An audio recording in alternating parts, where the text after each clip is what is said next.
स्वागत छ भाइ बहिनीहरुलाई नेपाल अनलाइन स्कुलमा। हामीले ट्रान्सफर्मेसन अफ प्रोडक्ट्स एन्ड समको सर्ट क्वेशन्सहरु डिस्कस गरिरहेका थियौं, जुन क्रममा हामीले टाइप 1 र टाइप 2 को क्वेशनहरु डिस्कस गरिसकेका छौं र आज पनि हामी टाइप 3 को क्वेशन्सहरु डिस्कस गर्ने छौं र हामीहरुले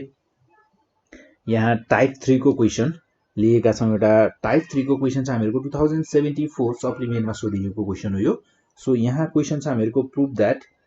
sin 8a plus sin 2a by cos 8a plus cos 2a is equals to tan 5a भनेर भन्छ र हियर LHS लिन्छौं हामी। LHS लिएर RHS प्रुभ गर्छौं। सो LHS चाहिँ हामीहरुको sin 8a plus sin 2a upon cos 8a plus cos 2a। So अब हामीहरुले यहाँ cos a plus cos b हामीहरुले डिनोमिनेटरमा फर्मुला लगाउन सक्छौं र त्यसैगरी cos c sin c plus sin d न्युमरेटरमा र sin cos c plus cos d हामीहरुले डिनोमिनेटरमा फर्मुला लगाउन सक्छौं र त्यसैगरी अब यहाँ हामीहरुले sin c plus sin d को फर्मुला लगाउँदा यो हुने भयो हामीहरुको 2 sin c plus d by 2 then 8a plus 2a by 2 then into cos c minus d by 2 8a minus 2a by 2 then त्यसैगरी डिनोमिनेटरमा हुने भयो हामीहरुको cos c plus cos d को फर्मुला लगाउँदा यो हुने भयो हामीहरुको 2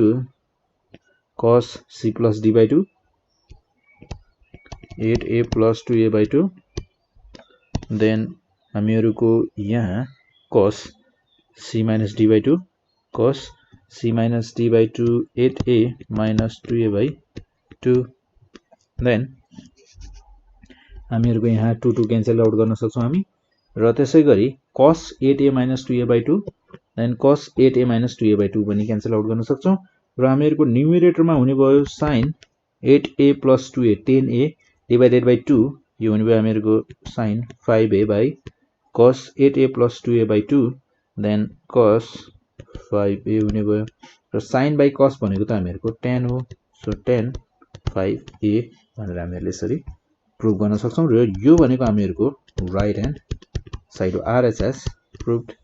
LHS is equals to RHS प्रुभड यसरी हामीले प्रुभ गर्न सक्छौं र त्यसैगरी 2074 रेगुलरमा सोधिएको क्वेशन छ हामीहरुको नेक्स्ट क्वेशन भनेको जस्तै यहाँ बनेको छ हामीहरुलाई प्रुभ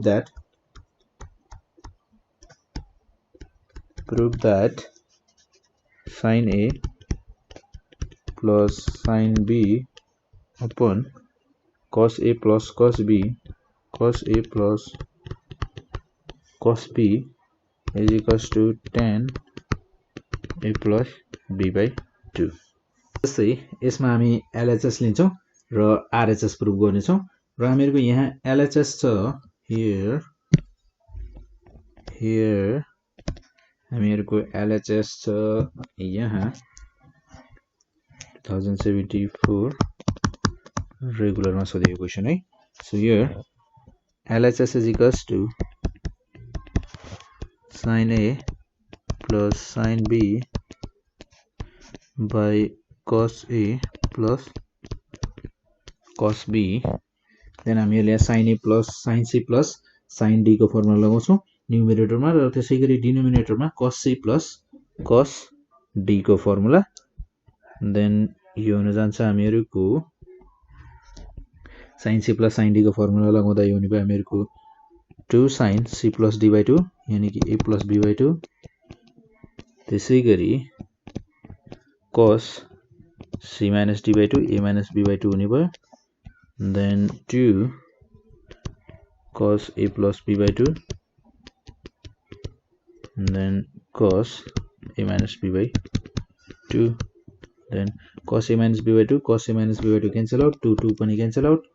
then यो हुने भयो हामीहरुको sin upon cos भनेको हामीहरुको tan then यो हुने भयो हामीहरुको sin a plus b by 2 upon cos a plus b by 2 so sin upon cos भनेको हामीहरुको हुने भयो tan a plus b by 2 हैन त। सो यो हामीहरुको RHS proved यसरी हामीले इजिली प्रुभ गर्न सक्छौं र त्यसैगरी हामीहरुको 2072 रेगुलरमा सोधिएको क्वेशन हेरौँ देन हामीहरुलाई यहाँ क्वेशन छ prove that cos a minus cos 5a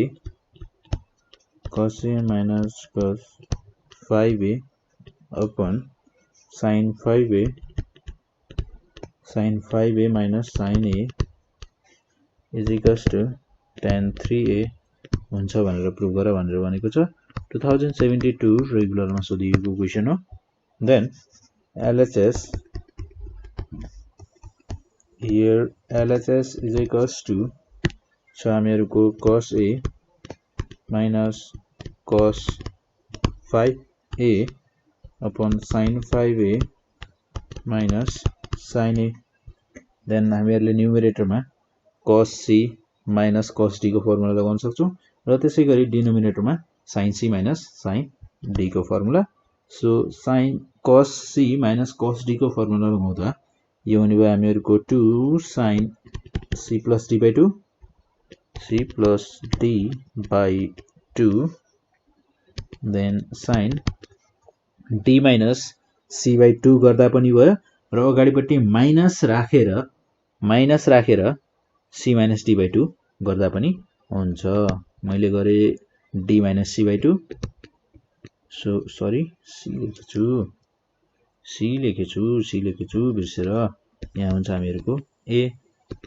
5a minus a upon 2 then whole upon हामीहरुको sin c minus sin d को फर्मुला लगाउँदा यो हुने भयो हामीहरुको 2 cos c plus d by 2 5a plus a by 2 then sin d minus c minus d by 2 5a minus a by 2 then यो हुने भयो हामीहरुको 2 क्यान्सल आउट यसबाट then त्यसैगरी sin 5a minus a by 2 sin 5a minus a by 2 then यो हुने भयो हामीहरुको sin बचेको भनेको हामीहरुको 5a plus a भनेको 6a by 2 then upon cos 6a by 2 then यो भनेको हामीहरुको हुने भयो sin 3a upon cos 3 sin upon cos भनेको हामीहरुको tan 3a यता हामीहरुको RHS हो then RHS proved यसरी हामीले प्रुभ गर्न सक्छौं र त्यसैगरी अर्को क्वेशन हेरौँ हामीहरुको 2072 सप्लिमेन्टमा सोधिएको क्वेशन छ र क्वेशन छ हामीहरुको prove that sin 80 degree plus sin 10 degree upon हामीहरुको cos 10 degree minus cos 80 degree cos 10 degree minus cos 80 degree is equals to cot 35 degree so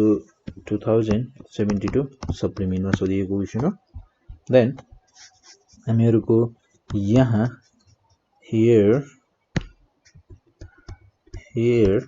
हामी RHS लिएर गरौँ first of all so RHS हेर्दा हामीहरुको यो छ cot 35 degree then cot 35 लाई हामी change गर्न सक्छौं स्ट्यान्डर्डमा जस्तै 45 degree minus 10 degree यो हुने भयो हामीहरुको cos a minus b then cos a minus b भनेको हामीहरुको हुन जाने भयो cot a minus b then यो हुने भयो हामीहरुको cot 45 degree into cot 10 degree plus 1 upon यो हुने भयो हामीहरुको cot 10 degree minus cot 45 degree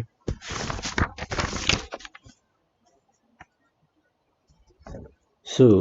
हामीहरुलाई cot 45 को भ्यालु थाहा छ सो cot 45 को भ्यालु थाहा छ भने हामीहरुले यहाँ गर्न सक्छौं cot 45 भनेको हामीहरुको 1 then cot 10 degree plus 1 upon cot 10 degree minus 1 cot 45 भनेको 1 so यो हुने भयो हामीहरुको cot 10 degree plus 1 upon cot 10 degree minus 1. So हामीहरुले यहाँ कटलाई हामी साइन र कसमा चेन्ज गर्दियौ. सो यसलाई साइन र कसमा चेन्ज गर्दा हामीहरुको यो हुने भयो cos 10 degree upon sin 10 degree minus 1 upon cos 10 degree upon sin 10 degree minus 1. Then LCM लिदा यो हुने भयो मेरो cos 10 degree minus LCM लिदा हुने भयो हामीहरुको sin 10 degree upon sin 10 degree into sin 10 degree upon cos 10 degree minus sin 10 degree. So हामीहरुको sin 10 degree र sin 10 degree cancel out हुने भयो र हामीहरुको यहाँ चाहिँ हामीहरुको प्लस छ र यहाँ प्लस छ. सो sin 10 degree हामीहरुको क्यान्सल आउट हुने भयो र हामीहरुको यहाँ बस्ने भनेको cos 10 degree plus sin 10 degree cos 10 degree plus sin 10 degree upon cos 10 degree minus sin 10 degree. So हामीहरुको cos 10 degree भनेको cos 90 degree minus 80 degree गर्यो भने then plus sin 10 degree upon sin 10 degree upon जस्तै cos 10 degree लाई म यतिकै छोड्दिन्छु. cos 10 degree लाई मैले यतिकै छोड्दिए र sin 90 degree minus 80 degree गरे. यस्तो गर्दा यो हुने भयो हामीहरुको cos 90 degree minus 80 degree भनेको हामीहरुको देन यसले रेशियो चेन्ज गर्ने भयो र फर्स्ट क्वाड्रेन्टमा छ पोजिटिभ नै रहने भयो. देन यो हुने भयो हामीहरुको sin 80 degree plus sin 10 degree upon cos 10 degree minus sin change हुँदैन र रेशियो पनि चेन्ज हुने भयो. सो यो हुने भयो हामीहरुको cos 80 degree. हामीहरुको यो त लेफ्ट ह्यान्ड साइड पो रहेछ. So LHS प्रुभड. यो भयो हामीहरुले RHS बाट प्रुभ गर्यौं र यसको अल्टरनेटिभ मेथड भनेको हामीहरुले LHS लिएर RHS पनि गर्न सक्छौं. जस्तै यो भयो हामीहरुको अल्टरनेटिभ मेथड. यहाँ LHS लिएर जस्तै sin 80 degree plus sin 10 degree by cos 10 degree minus cos 80 degree. यो हुने भयो हामीहरुको sin C plus D by C plus D sin C plus sin D cos C minus cos D को formula लगाउँदा यो हुने भयो हामीहरुको 2 sin C plus D by 2. Then यो हुने भयो हामीहरुको 80 degree plus 10 degree upon 2 into cos 80 degree C minus D by 2. Then 80 degree minus 10 degree by 2 upon then 2 sin C plus D by 2 10 degree plus 80 degree upon 2 then sin D minus C by 2. then यो हुने भयो हामीहरुको 80 degree minus 10 degree by 2. हामीहरु D minus C by 2 को ठाउँमा यहाँ अगाडि minus पनि राख्न सक्छौं है हामीहरुको. सो 2 र 2 क्यान्सल आउट. देन 2 र 2 क्यान्सल आउट गर्नु भन्दा पनि हामीहरु यसलाई के गर्न सक्छौं भने क्यान्सल आउट नै गर्दियौं. ल हामीहरुको यहाँ अब बस्ने भयो sin 90 degree by 2 भनेको हामीहरुको sin 45 degree dot cos 80 minus 10 70 by 2 भनेको हामीहरुको 35 degree cos 35 degree upon sin 45 degree. then sin 35 degree हुने भयो. So sin 45 cancel out. And हामीहरुको यहाँ बस्ने भनेको cos 35 degree upon sin 35 degree. यो भनेको त हामीहरुको cos upon sin भनेको त हामीहरुको cot 35 degree हो जुन हामीहरुको RHS हो. यसरी पनि हामीहरुले प्रुभ गर्न सक्छौं हैन त. हामीहरुको अब दुईटा मेथड छ तपाईहरुले कसरी गर्न चाहनुहुन्छ त्यो तपाईहरुको इच्छा हो र त्यसैगरी एउटा अर्को क्वेशन हेरौं हामीहरुको 2070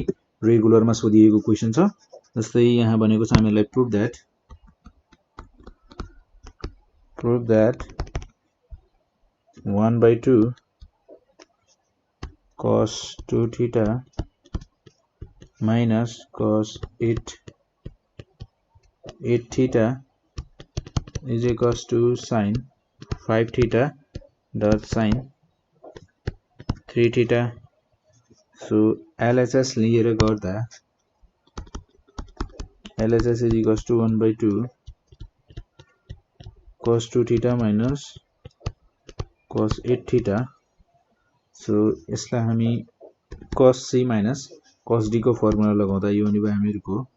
2 sin C plus D by 2 2 theta plus 8 theta by 2 dot sin D minus C by 2 8 theta minus 2 theta by 2. So 2 cancel out. Sin C plus D by 2 गर्दा यो हुने भयो हामीहरुको 10 theta by 2 10 theta by 2 भनेको हामीहरुको हुने भयो sin 5 theta dot sin 8 minus 2 6 theta by 2 भनेको हामीहरुको 3 theta हुने भयो र यो भनेको त हामीहरुको sin 5 theta dot sin 3 theta भनेको त हामीहरुको राइट साइड हो so right hand side proof यसरी हामीले प्रुफ गर्न सक्छौं